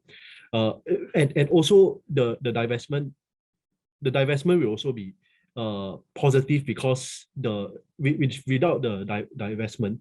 Sorry, I think the slides I can't really see the slides now. Thank you. Yeah, so because with the divestment, then Keppel will also realize the full value of the order book, which is about $1.8 billion. The pro forma EPS impact on the right-hand side of the chart here will also be positive for the group at 72.5 cents versus the 56 cents too. Yeah, so that's all for Keppel Corporation. We have a buy rating and a target price of 8.95. In our next slide, our next topic is Brc Asia, which is trading at a 6 times financial year 22 PE and 8.9% FY22 dividend yield. So just some background, Brc Asia is a market leader in the reinforced steel market. They have about 2/3 of market share in the market and in the reinforced steel market, and they are prime beneficiary of the rise in the BTO flats that the HDB will launch. If you look at their 9 months 22 numbers, it's really up. Their revenue top line is up 57%, net profit up almost 3 times, and they pay 9% dividend yield. So we have a buy rating on Brc Asia with a target price of $2.26. My last counter is CDL. Like what Paul mentioned earlier in the meeting also, the key beneficiary of the property market is those with a substantial pipeline of land bank, and CDL is one of the companies with that kind of pipeline of land bank. So if you look at the upcoming launches, in this table, Copen Grand is really up for. They've really started to take in soft interest. Is expected to be launched in second half 22, and then you got Newport Residences. This one is something that we want to highlight. Newport Residences is also the former Fuji Xerox tower, and so what has happened is that they actually the government actually allow them to top up a very minimum amount. They don't disclose that number, but we know they just need to top up a very small amount to get a plot ratio uplift. And so that is really just pure profit for them. We estimate internally that the profit margin will be about 40, the higher end of 40 to 50% in margins that they can actually get from Fuji Xerox. And then they got Upper Bukit Timah and Jalan Tembusu, also yielding 408 units and 638 units in total, excluding just these units alone. We have about 1,009, and that's excluding the redevelopment of Central Mall and Central Square, which they expect in 2024. And when we look at some of the historical launches in 2022, some of the earlier launches in the year, like Piccadilly Grand, even Lentor, Modern that they launched, all of these were also at 75%, above 75% sold, with an average PSF of above $2,000 or so, which really to us highlights the resiliency of the Singapore property market. in my last slide.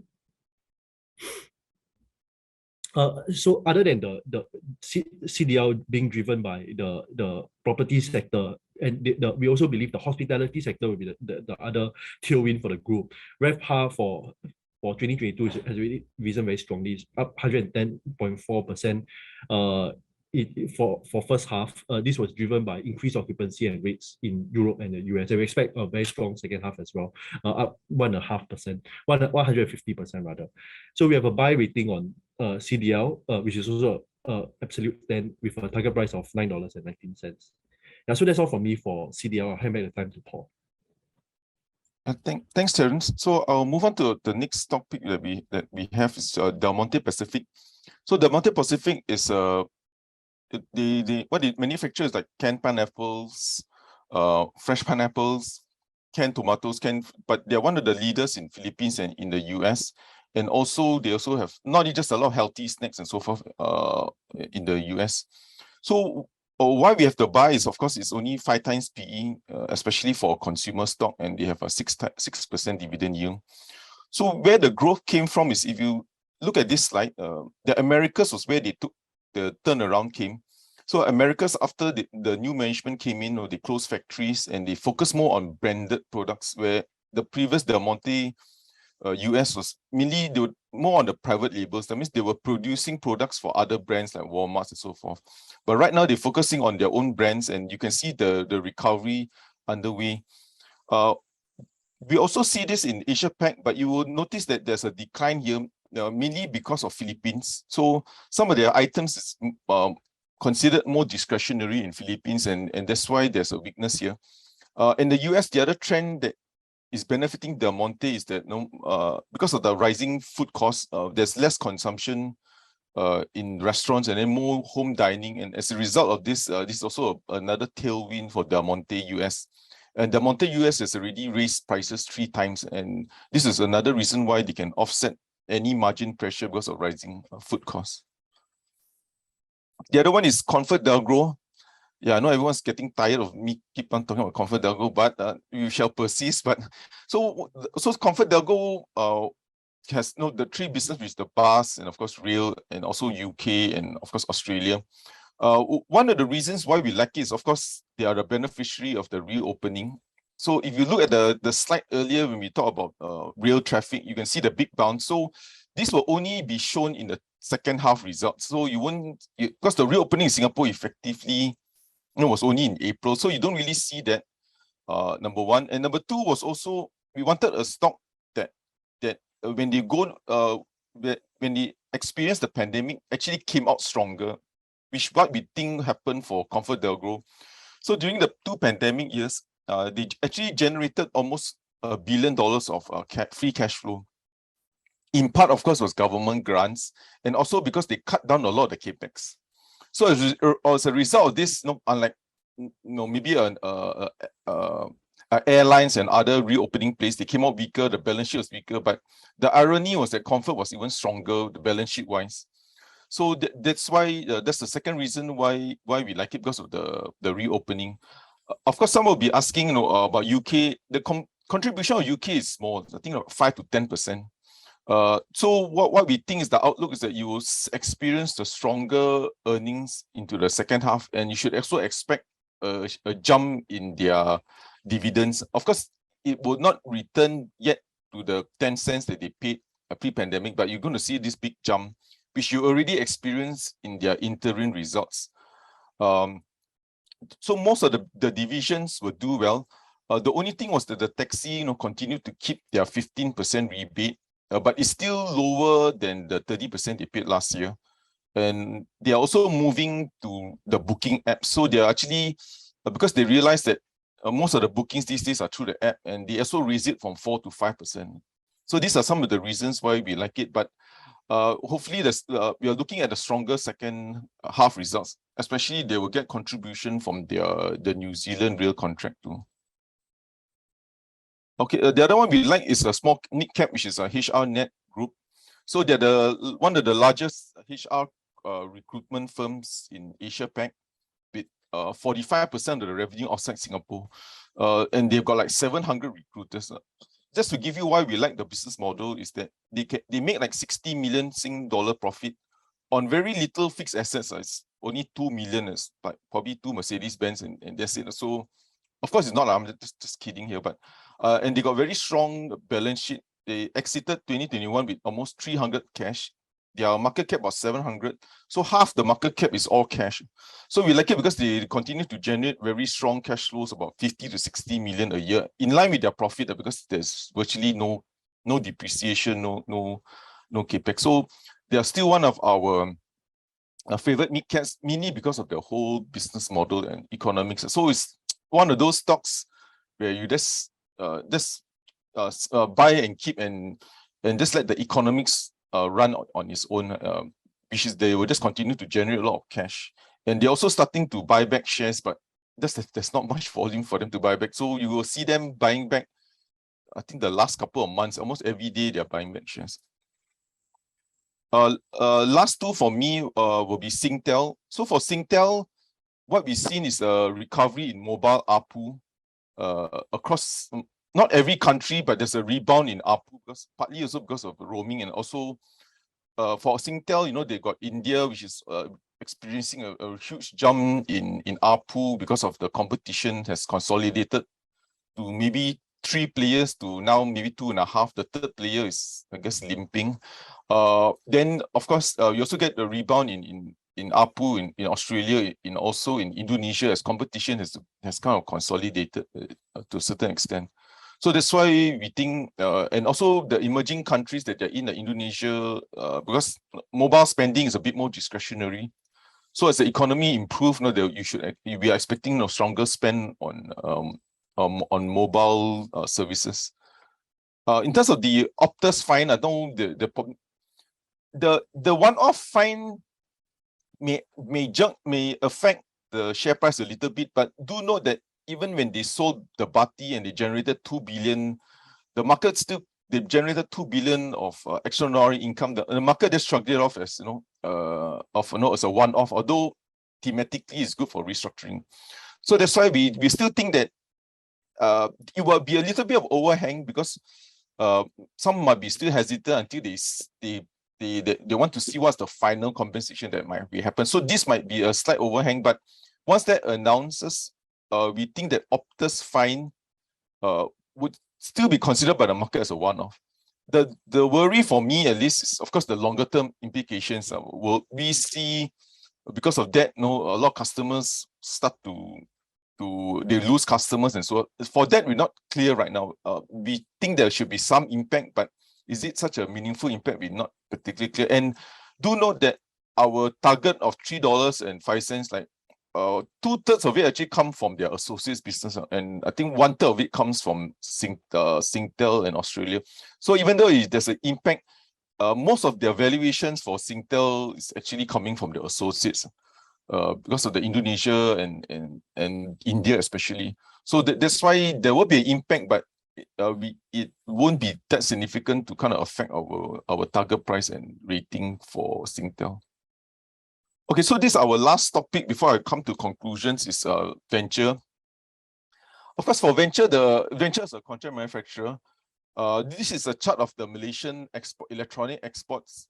Despite you see a drop in a lot of countries, if you track Taiwan and even South Korean exports, it's actually trending down. But surprisingly, Malaysian exports, you can see here, is climbing back up. But do note that when it comes to venture, it's almost like investing in a black box, because they don't tell you the customer, they don't tell you the sector composition. You go to their briefing, in terms of outlook, they just tell you, just read the outlook statement carefully. So you just read the outlook statement word by word. But nevertheless, we still think that we think there's going to be a rebound. The earnings will rebound strongly for venture. Firstly, because there's a reopening. So by default, they better do well, because last year, the factories were shut for a couple of weeks in Malaysia. Another reason is resourcing. Before the pandemic happened, if you ask any manufacturer, there's a plant, everyone is coming down to Southeast Asia, especially those that have plants in China. Maybe apart from auto, maybe some handphones, because a lot of US customers, because of the high tariffs, there were a lot of outsourcing has come back to Southeast Asia Vietnam, and also Malaysia. So Malaysia was supposed to enjoy this, but because of the lockdowns, you get the orders could not be fulfilled because although you got orders. And the third reason is resupply. So what we mean is that Ventures earnings was affected because of the whole shutdown, the supply chain bottlenecks. That's why their inventory spiked up to 1 billion to fight off to have a grasp of the whole supply chain control. So as a result of it, these three reasons, reopen resources, we think Ventures earnings should be strong in the second half. And the sectors that are weak will be like consumer electronics. So those that will be strong, so contract manufacturers that have 5G equipment, EV, cloud, medical, renewable energy, which is solar and so on related, we think can be a bit more counter-cyclical as electronics demand come off. Because you'll be asking in the recessionary conditions, why in the world are we promoting electronics? But because we think venture will be more skewed towards more industrial products, and we call it counter-cyclical kind of a product profile compared to consumer electronics. So we still have a buy in the target price of 2080. Okay, so this is a conclusion. Again, nobody remembers anything what we said, but some of the conclusion is that we are cautious because of the macro headwinds. We think slower growth will hit Singapore, but not recession. And then some of the stocks we like are banks, capex related sectors. We think will be the winners because of oil and gas spending and also the renewable spending that we mentioned earlier. And we think REITs need to undergo another round of repricing, like what Darren mentioned. This is our target, is a 12-month target. With that, I think we can end it. And if you have time, do join our community if you have questions to ask the other analysts. So if you post a question there, we will try our best to try to answer them there. If you don't get an answer here, I don't think we can answer all the 50 questions. But if you do wish to ask us questions, just join our community and then we will try to get back to you. With that, I will stop share and hand it back to Roshan. Yeah, thanks, Paul. Paul, you mentioned joining the communities. When I host the daily morning note as well for PhillipCapital in the morning at 8:30 a.m., we also give out the recommendations. So please, if you're watching this, tune into that as well. I'm the presenter for the daily morning note, which is financial news on PhillipCapital's YouTube. And we also give out recommendations that Paul does because he is the head of research. Once again, thank you, Paul, for the insightful presentation. That's all for our presentation on the Singapore market. Now we will be inviting Mr. Phua Lee Kirk, Chief Strategist from Phillip Research, to share on the Malaysian market. Mr. Phua, over to you. Thank you. Do you want to take on some questions before we Oh, right. Sorry. Yeah, sure. No problem. Yeah. Okay, no problem, Roshan. So let us try to take on some of these questions up to before we hand it to maybe 5 minutes before we hand it over to Mr. Phua. Okay, let me just take on this. So Glenn is not in right now. He had to attend another event. So let me just read it out. We are just going to go through the most upvoted questions.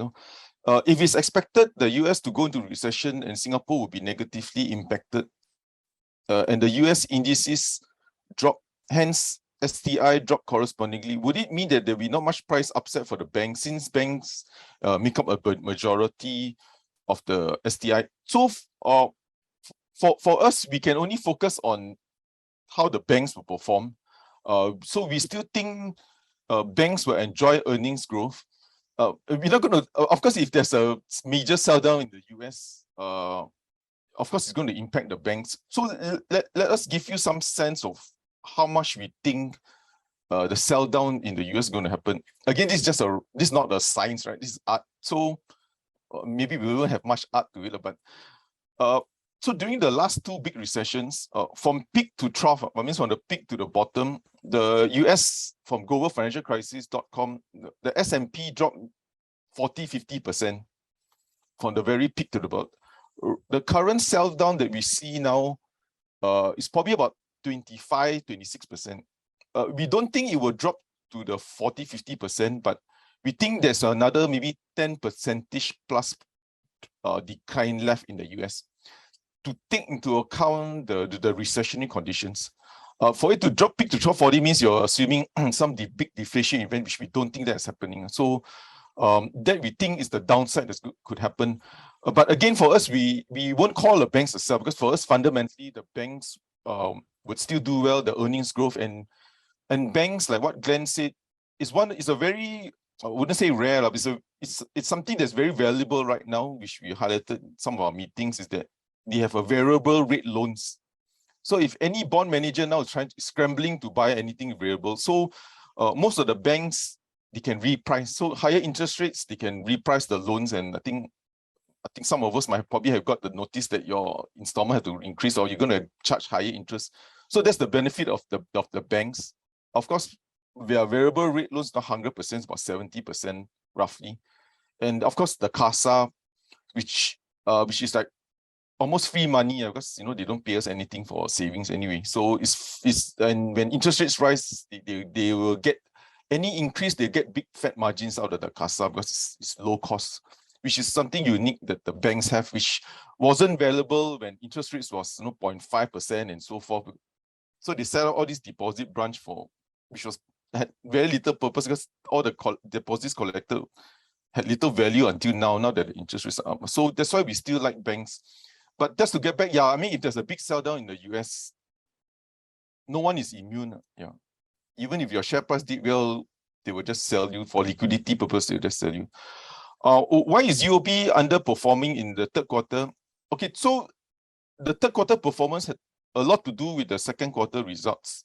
So one of the things that caught investors by surprise was the whole Shimao, the whole NPL, the whole worry about the Shimao, because they had a legal suit against Shimao on some NPL concerns with Shimao, which is surprising, because after all, DBS and OCBC has a bank in Hong Kong.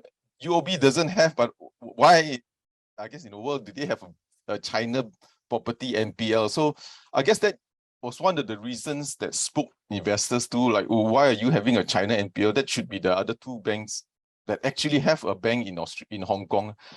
I'm a bit exaggerating it, so hopefully nobody from UOB here. But so the second reason is also because of the whole CASA. So in this environment of rising interest rate, the banks that have the biggest CASA will be the winners. They will enjoy the biggest jump in the net interest margins. So if you want to play on the interest rate cycle, you just go for which bank has the highest CASA and for outperformance. Yeah. But again, like the earlier question, if there's a recession, no one's immune. But these are the reasons why UOB we think will still be a drag. The only difference is that unless you take the view that China NPLs are going to spike, it will hurt the other two banks, then maybe UOB X Shimao incident could outperform, I think, because UOB doesn't have much exposure in China apart from that one particular incident. Okay, I think I hope that explains it. Move on to Darren for the next week question.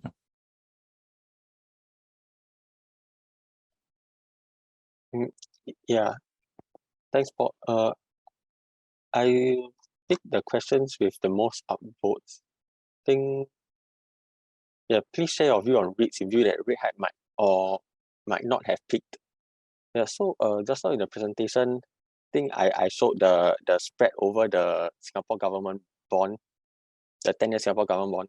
So my view on REITs is still that it's quite negative, and that the local REITs might not have priced in the risk of the local REITs are not priced in the risk that the interest rates are rising, because the spread is only like 1 to 2% as compared to the average of about 3%. And then there are also other pressure points I mentioned earlier in the presentation, like with high interest rates, the DPU will be affected because they have to pay more interest than they have lesser to pay out for dividends.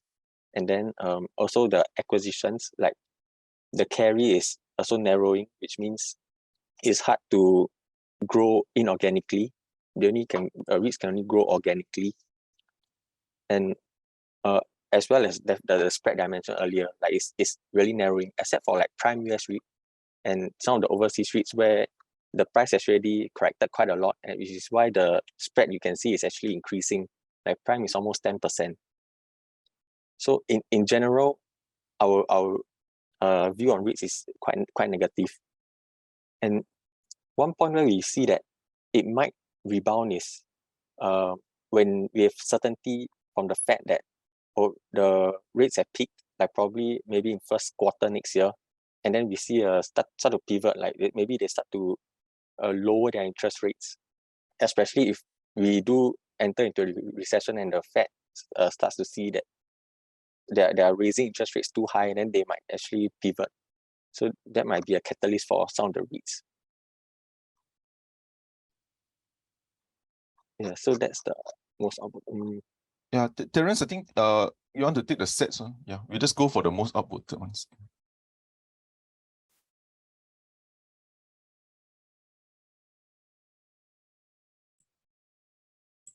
Yeah, let me just get to the question.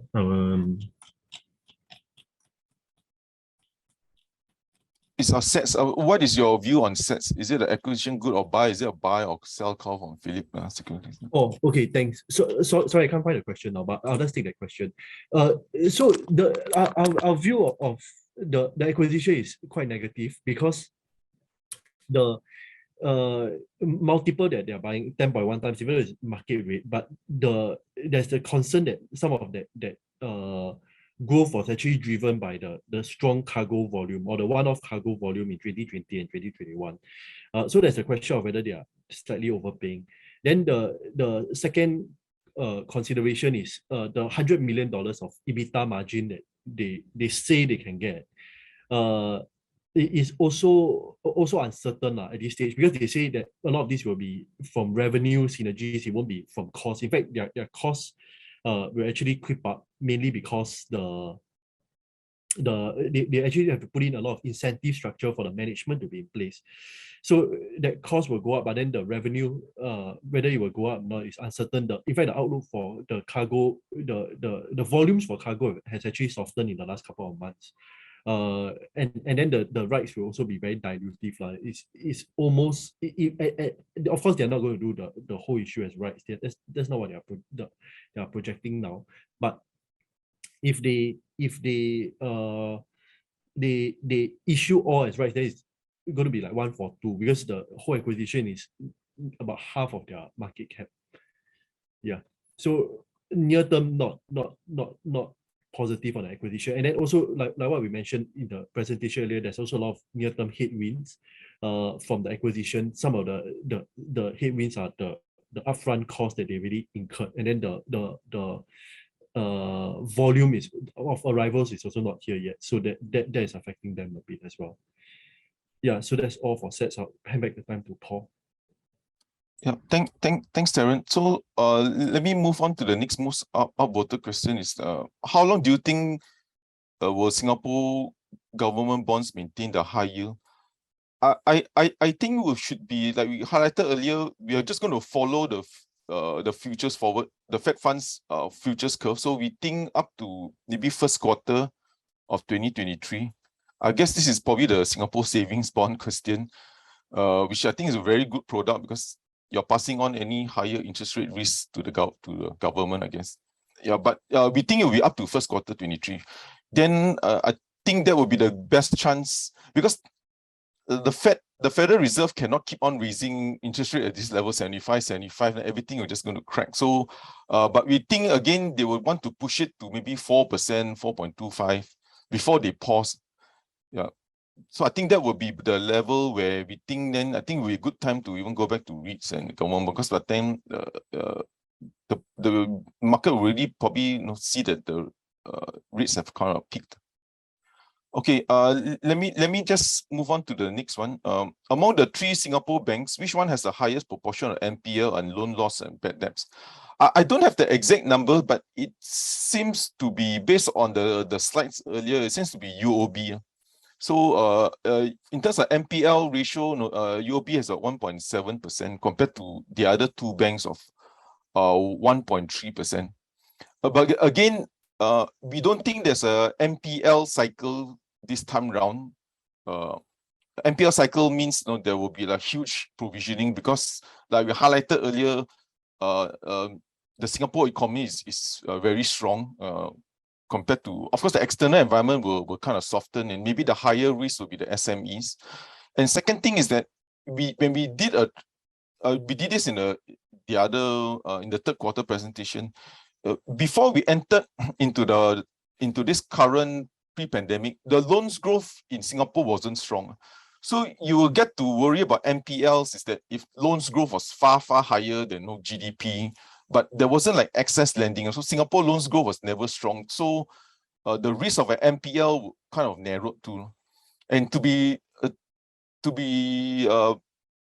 instructive about it, the biggest risk, the area that had the biggest loans was actually loans to the REIT sector. In Singapore, there isn't really many large pools to grow for loans. You either have housing loan, you either have a bit of corporate loan, and then the main one was a lot of when the REITs went on their acquisition spree. That was actually one of the lumpy areas of growth. So if there is an area apart from SME, it will be how the REITs, which we think they are very well capitalized. So that's why one of the reasons we don't think there's an NPL cycle going on. We'll take maybe 2 or 3 more. This one on ST Engineering, Terence. I'm not sure if you want to.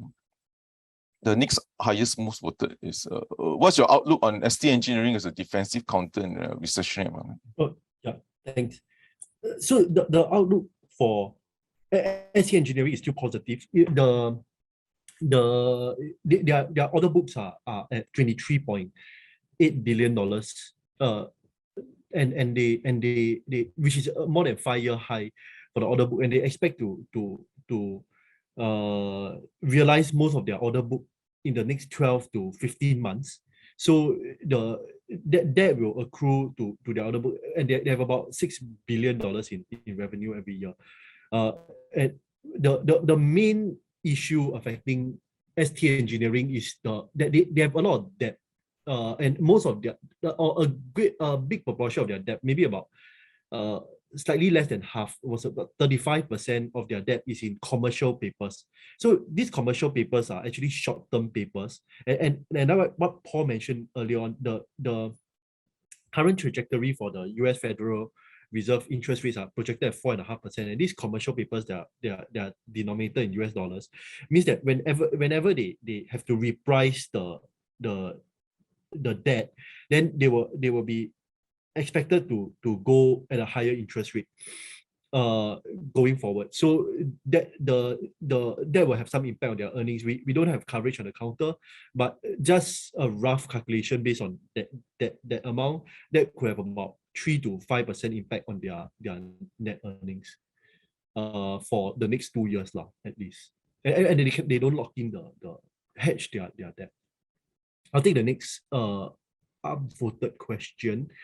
Any views on Sembcorp Marine? Yeah, the Sembcorp Marine, like what Paul mentioned earlier in the briefing also, it's benefited from the upswing in oil prices. So we've seen upturn in their order book along with Keppel also. But for the next half a year, we don't expect them to be profitable. So the main catalyst for Sembcorp Marine now is really the merger with Keppel Corp, where they can actually realize a lot more synergies when they are together. At least they don't have to compete for the same projects together. Yeah, I think that's all of the upvoted questions from me. I'll hand back the time to Paul. Okay. Yeah, thanks. So let me just run through the next one. Hi, any thoughts why ComfortDelGro is lagging with the reopening place? Yeah. So ComfortDelGro share price now is actually back to the circuit breaker lows, which is quite ironic, but although everything is reopened. So some of the reasons getting based on feedback from investors is, of course, their UK exposure because of the UK pound, but UK is not a big contributor. It was even if it recovered, so it probably, like I said, 15% of earnings come from UK. The second thing was also a bit of course, the exclusion of the STI, that we think has a minor impact, because if you look at some of the ETFs that hold ComfortDelGro, there's only like 10 million shares, and anyway, this has already been done. The third reason is also because of the people were expecting Comfort to because of the whole taxi. I think taxi they were expecting, because they're giving rebates now, that they will remove the rebates. The fourth thing, probably the more pertinent one, was that the second quarter results was a little bit disappointing, was mainly because of the pandemic in the lockdowns in China, so they had to give taxi rebates in China of around 10 million. Of course, 10 million looks like such a small number, but because we are looking at 200+ million in profit, and most of it in the second half. So the second quarter earnings was hit by this 10 million. Because as a percentage, it's almost 20% of their earnings, because they had to give just 10 million of rebates, because after all, the taxis are now not being used in China because of the lockdowns. So these are some of the reasons why. But we still think the next 4 quarters is where you'll really see the reopening earnings coming back. Hopefully, and I really hope they do, so I don't keep on getting this question anyway. Yeah, but that will be your second half, the next following quarters, you'll see the real opening coming back to them. Okay, we will move on to the next one. Okay, what's your view on Thai beverage? We also have I think we have an accumulate, but not very strong view, because again, they are beneficiary of the reopening, but the valuations are high, about 16 times, 17 times. So for us, we prefer Del Monte because it's only 5 times PE, and there's not much coverage. Sorry, I'm the only one covering Del Monte. So yeah. So the other thing is just that for Thai beverage, the growth profile isn't as strong. So it's only mainly on the whole reopening, because in Thailand a year ago, the very sad news was that a lot of the entertainment outlets was closed. I know, yeah, it's very sad news, but now it's reopened. So they will get that lift. Likewise for Vietnam last year, but the underlying growth is a bit quite mature in Thailand. And also in the background, you always worry about any excess duty increase, which of course no one's going to tell the analysts in Singapore, so based in Singapore. So there's always this worry that we'll probably be the last analysts to know of excess duty, but it has been delayed for quite some time. So we also worried that usually when the excise duty happens, no revenues will plunge, and of course it will definitely bounce back again. But you get that knee-jerk reaction for that. So that's why we are a bit more cautious on Thai Bev this time around. We can hand next one, Manulife. I think Darren.